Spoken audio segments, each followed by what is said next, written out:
Hello दोस्तों, नमस्कार। स्वागत है आप सबका अपने यूट्यूब चैनल में। तो दोस्तों, आज हम ब्रिक वर्क के बारे में बताने वाले हैं। ब्रिक वर्क को करते समय किन किन बातों का ध्यान रखना होता है।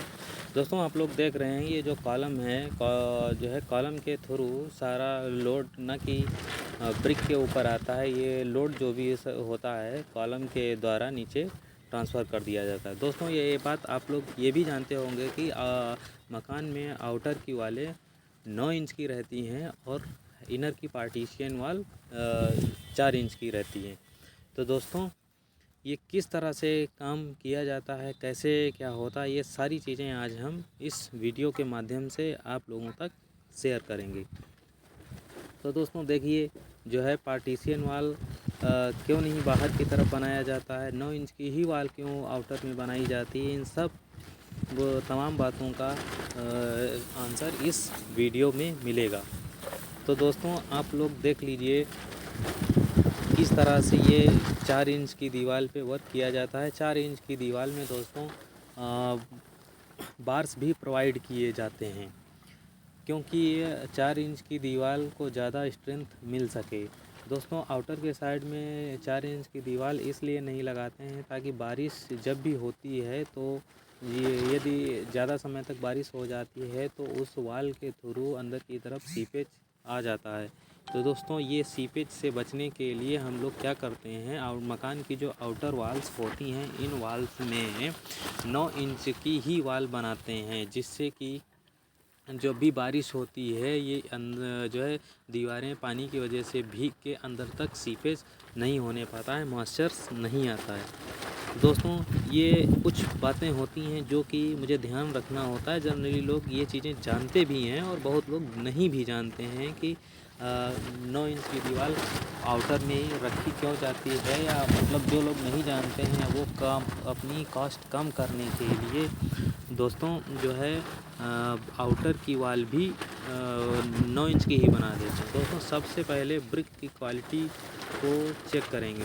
दोस्तों, इस ब्रिक की क्वालिटी को चेक करने के लिए सबसे पहले इसका शेप और साइज़ एकदम परफेक्ट होना चाहिए, और इसको जो है टेस्टिंग के समय टेस्ट करते हैं ऑन साइट पे। तो दोस्तों, एक दूसरे की ईंट को टकराने से इसमें मेटलिक आवाज़ आनी चाहिए। तो दोस्तों, दूसरा पॉइंट है हमारा ब्रिक वेट। तो दोस्तों, सबसे पहले क्या करेंगे, ब्रिक की चिनाई शुरू करने से पहले ब्रिक को अच्छी तरह से क्यूरिंग कर लिया जाता है, जिससे कि जो भी हम मोटार लगा रहे होते हैं, मोटार का जो भी पानी होता है ब्रिक ना खींचे, क्योंकि ब्रिक अगर मोटार का पानी खींच लेती है तो मोटार जो है सूखा हो जाता है, और जिससे कि वाल में क्रैक्स आने के चांस बढ़ जाते हैं। तो दोस्तों, इस बात का ध्यान रखना होता है कि सबसे पहले हम क्यूरिंग को भरपूर मात्रा में पानी जो है क्यूरिंग के द्वारा उसे दे दें, उसके बाद ही हम काम करें। और थर्ड आता है दोस्तों, ब्रिक बेड का बिल्कुल यूज ना किया जाए, क्योंकि ब्रिक बेड का यूज करने से दीवार बहुत ज़्यादा कमज़ोर हो जाती है।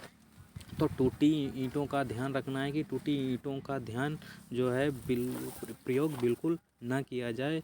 4 इंच की दीवार में ओनली फुल ईंट का ही यूज किया जाए। दोस्तों, हमारे वीडियो को शेयर करें, सब्सक्राइब करें और लाइक करें। दोस्तों, सबसे अहम बात ये है, और इसके प्रोपोर्शन रेशियो में दोस्तों, इसके रेशियो को जो भी हम 4 इंच की दीवार का काम करते हैं तो इसमें जो प्रोपोर्शन रेशियो होता है 1:4। तो 1:4 या 1:3 भी यूज कर सकते हैं, लेकिन 1:3 यूज करते समय दोस्तों, जब भी हम ब्रिक वर्क हो जाता है उसके बाद में क्यूरिंग का विशेष ध्यान रखना होता है। तो दोस्तों, अगर हम 1:3 का भी मोटार यूज करेंगे तो दोस्तों ज़्यादा कॉस्ट में ज़्यादा कोई फ़र्क नहीं आता है और स्ट्रेंथ ज़्यादा मिल जाती है। दोस्तों, और मोटार जो भी हम बनाते हैं इसे मोटार उतनी ही वॉल्यूम में बनाना चाहिए जितना कि हम आधे घंटे के अंदर यूज कर सकें। तो दोस्तों, मिस्त्री को पहले से इस बारे में बता देना चाहिए कि भाई जितना आधे घंटे में यूज कर सकते हो उतना ही मोटार बनाएं, क्योंकि आधे घंटे से ज़्यादा के बाद यूज करेंगे तो दोस्तों वो उतना सुटेबल नहीं रहता है। और दोस्तों ये जो ब्रिक के बीच में मोटार की फीलिंग करते हैं, इस मोटार की फीलिंग जो है 10 से 15 mm तक ही रहना चाहिए, इससे कम और ज़्यादा नहीं होना चाहिए। कम रहेगा तो दोस्तों बॉन्डिंग अच्छी नहीं हो पाएगी, ज़्यादा रहेगा तो भी हमारी वाल कमज़ोर हो जाएगी। और दोस्तों कॉलम के साइड में जब भी हम ब्रिक करते हैं तो कॉलम को सबसे पहले हॉकिंग कर देते हैं। यदि अगर हॉकिंग नहीं करेंगे तो हमारा जो है वहाँ से क्रैक ब्रिक वाल और कॉलम के बीच में क्रैक आ जाएगा, जिससे कि हमारी वाल कमज़ोर हो जाएगी और वाल के साथ साथ में सारा मकान भी कमज़ोर हो जाएगा। तो दोस्तों इन सब चीज़ों को विशेष ध्यान रखना है ताकि हमारे मकान में क्रैक्स ना आने पाएँ। तो दोस्तों सबसे पहले क्या करते हैं, इसको जो है हॉकिंग कर लेते हैं। हॉकिंग करने के बाद ही हम ब्रिक का यूज़ करेंगे। तो दोस्तों सबसे पहले ध्यान देंगे, ये जो ब्रिक वर्क के जॉइंट होते हैं ये इक्वल नहीं होने चाहिए दोस्तों, जिग जैग होने चाहिए, एक के बाद एक, एक के बाद एक होना चाहिए। इससे भी हमारी स्ट्रेंथ बढ़ती है और ये क्रैक्स नहीं पड़ते हैं। यदि इसमें अगर जॉइंट एक दूसरे के सामने हो जाएंगे तो दोस्तों इसको क्रैक पड़ने के चांसेस बढ़ जाते हैं। तो इस चीज़ का विशेष ध्यान रखना है दोस्तों। सब और अगली हमारी जो बात है उसको, ये जो फ्रॉग आप लोग सामने देख रहे हैं, ये फ्रॉग के अंदर मोटार फिल करना आवश्यक होता है। ये फ्रॉग इसीलिए होता है दोस्तों, इसमें मोटार फिल करके बॉन्डिंग को जो है तगड़ा बनाया जा सके, जिससे कि हमारी स्ट्रेंथ को बढ़ाया जा सके। तो इस चीज़ को विशेष ध्यान रखना होता है दोस्तों। और सामने 4 इंच की दीवार में जो भी होता है ये फुल ईंट का यूज किया जाना चाहिए। और इसमें दोस्तों 1 मीटर से 1 से 1500 की एक मतलब 1 या 1.5 मीटर की डिस्टेंस पे दोस्तों बार्स प्रोवाइड किए जाते हैं, हॉरिजॉन्टल बार्स, जिससे कि स्ट्रेंथ जो है आ जाए और इसमें क्रैक्स ना पड़े दोस्तों। 1 या 1.5 मीटर के ऊंचाई पे एक लिंटल टाइप का भी प्रोवाइड कर देते हैं। इसमें जो सरिया है 10 या 8 से 10 mm की बार से यूज की जाती है दोस्तों। इसी तरह से क्यूरिंग का भी विशेष ध्यान रखना होता है दोस्तों। अगर टेम्परेचर हमारा 5 सेल्सियस से कम है तो भी दिन में 2 से 3 बार क्यूरिंग करनी चाहिए। अन्यथा अगर 5 से अधिक टेम्परेचर है हमारा तो दोस्तों उसकी क्यूरिंग दिन में कम से कम 4 से 5 बार कर देनी चाहिए। और ये क्यूरिंग का टाइम दोस्तों ब्रिक वर्क होने के बाद 7 से 10 दिन तक अवश्य करना ही करना होता है, ताकि स्ट्रेंथ को हम गेन कर सकें दोस्तों। और ये ब्रिक वर्क हो जाने के बाद इसमें इलेक्ट्रिकल और प्लम्बिंग का वर्क करते समय भी विशेष ध्यान रखना होता है दोस्तों। कटिंग वाल की कटिंग उतनी ही करनी चाहिए जितना कि हमको रिक्वायर्ड है अपनी कंड्यूट पाइप डालने के लिए या प्लम्बिंग पाइप डालने के लिए। तो दोस्तों इन सब चीज़ों का विशेष ध्यान रखना होता है। और सबसे पहले क्रैक्स ना पड़ने, इसके लिए मुझे जो भी डोर या विंडो होता है इसके ऊपर दोस्तों एक लिंटल का प्रोविज़न करना बहुत ही आवश्यक होता है। यदि हम इस लिंटल को नहीं देंगे, डोर या विंडो के ऊपर नहीं देंगे तो दोस्तों ये सेटल होने के चांसेस होते हैं, जिससे कि हमारी स्लैब से जो ब्रेक वर्क होता है वो छोड़ देगा और जिससे क्रैक्स हो जाएगा। क्रैक्स हो जाने के बाद मेरी वाल गिर सकती है, कोलैप्स कर सकती है। तो दोस्तों इन सब बातों का विशेष ध्यान रखना होता है सब।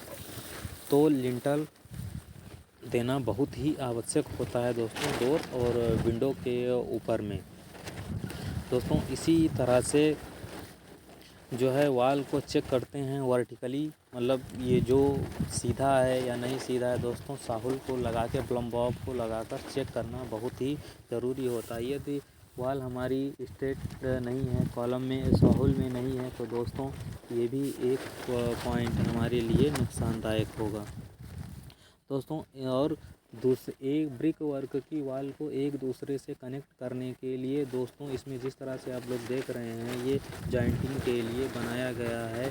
ब्रिक को एक अंदर एक बाहर, एक अंदर एक बाहर, तो इस तरह से अगर एक दूसरे को कॉर्नर पे या कहीं भी वाल को जॉइंट करना है तो दोस्तों ये बनाना बहुत ज़रूरी होता है दोस्तों। और इसमें 4 इंच की दीवार में हॉरिजॉन्टल बार्स देना भी अति आवश्यक होता है। हॉरिजॉन्टल बार और लिंटल प्रोवाइड करना होता है, हर एक से 1.5 मीटर की डिस्टेंस पे देना होता है, ताकि हमारी ये वॉल को स्ट्रेंथ मिल सके और क्रैक्स ना आए।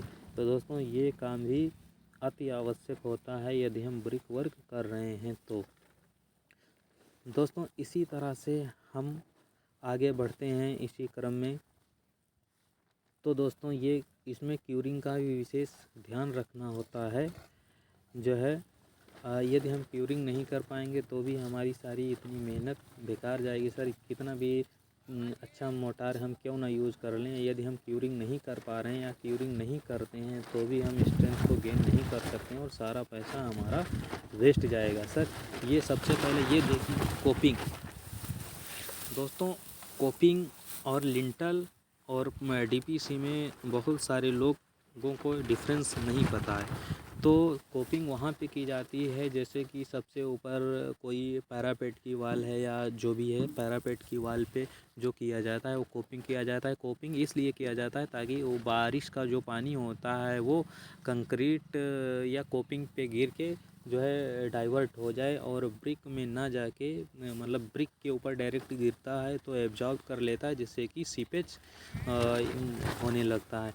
तो दोस्तों कोपिंग वो चीज़ होती है। और ये दोस्तों जो लिंटल होता है, लिंटल विंडो या डोर के ऊपर डाला जाता है, और डोर के ऊपर जो डाला जाता है उसे लिंटल कहते हैं। 4 इंच की दीवार में जो हॉरिजॉन्टल हर 1 से 1.5 मीटर की डिस्टेंस पे जो हॉरिजॉन्टल डाला जाता है वो भी लिंटल की ही कैटेगरी में आता है। और दोस्तों जो डीपीसी होता है, डीपीसी हमारा प्लिंथ बीम के ऊपर डाला जाता है, जस्ट प्लिंथ बीम के ऊपर डाला जाता है, जो कि 2 से 3 इंच की थिकनेस में ही होता है। तो दोस्तों ये डिफरेंट होता है हमारा लिंटल बीम और कोपिंग में।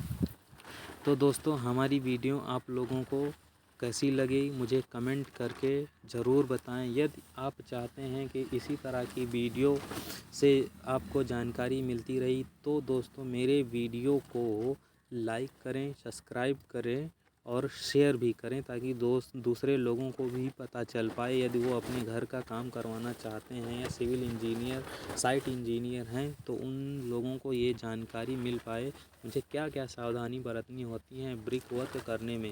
दोस्तों यदि मेरी वीडियो आपको हेल्पफुल लगी हो तो दोस्तों ज़रूर मेरे वीडियो को सब्सक्राइब करें और लाइक करें। दोस्तों धन्यवाद, मिलते हैं आप लोगों को अगली वीडियो में।